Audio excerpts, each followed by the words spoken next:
No long intros, no annoying ads. I'm Shield Maiden, and here are 10 things I've learned as a newbie to extraction shooters. Use these tips and you'll extract every time. Mark your needed materials. While you're in your vault or the faction upgrade paths, you'll notice that you can mark certain materials. Marking them puts a small eyeball indicator on it, so at a quick glance while looting, you'll know it's something that you need. You can even plan your route accordingly if you get a favorable spawn to find these items, as the materials show where they are sourced in the description. Activate your contracts. Speaking of factions and upgrading, make sure you're accepting new contracts. These are low difficulty quests that give you reputation with a selected faction as well as a reward once the entire contract is complete. Ranking up with each faction unlocks additional rewards and upgrades to build out your runner, as well as new items to buy from the black market. If you're with a team, try to coordinate quests if you can. A lot of these quests progress even if a teammate completes an objective. Adjust your volume. Sound is one of your most important tools in an extraction shooter. Footsteps, rogue flocks of birds, and even supply drops or other objectives around the map can give away your enemy's position and help you get the drop on them before they have a chance to attack or steal your loot. Make sure it's up high enough to hear clearly, but not too much that it drowns out your squad's callouts.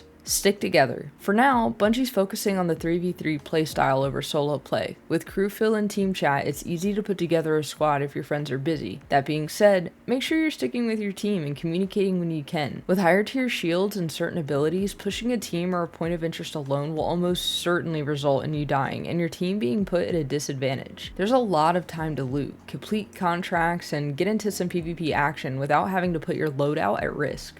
Melee running.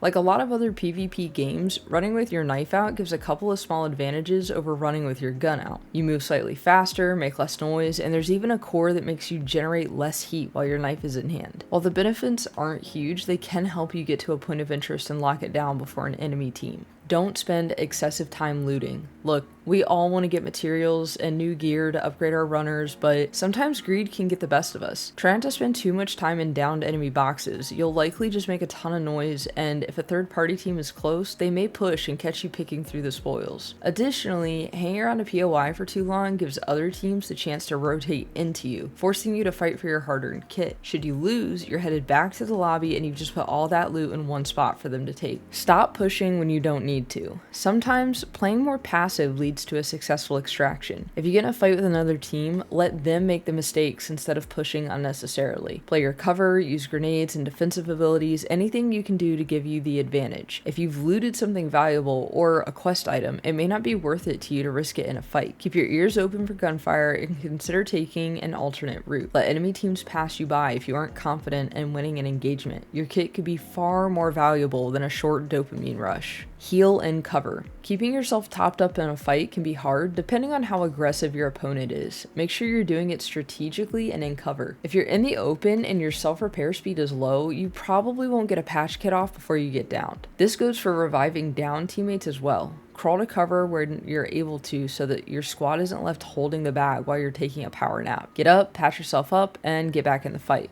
Compulsive reloading is a no-no. Pay attention to how much ammo you have in your magazine. Some weapons have an incredibly long reload time and certain mods can make it even longer. When it comes to Volt weapons, you even lose all of the remaining ammunition and you definitely don't want to run out mid-run. As you get used to the TTK, you'll get a better understanding of when you absolutely need to reload it. If you're not sure, keep the same idea as healing and get into cover. To prolong the need to reload, pop on a larger magazine mod or equip an ammo pack backpack. These backpacks can be very valuable as they passively reload a portion of your magazine every couple of seconds. Stay aware while extracting. You've killed some enemy runners, secured a couple of supply drops, and opened a key room. Now it's time to extract and get all of your spoils out. Head to an extraction point, activate the beacon, and settle in. When they're active, beacons project a blue light skyward, alerting enemy teams to your location. Once the timer starts, you need to head into the circle, but it's not over. If your entire crew gets in, the timer is reduced to 10 seconds. Void is a crucial perk here, as he can pop his prime ability cloaking the entirety of the extraction point. Just hope those enemy runners don't have a grenade. What other info can you add? Put it in the comments. See you on Tassetti, runners.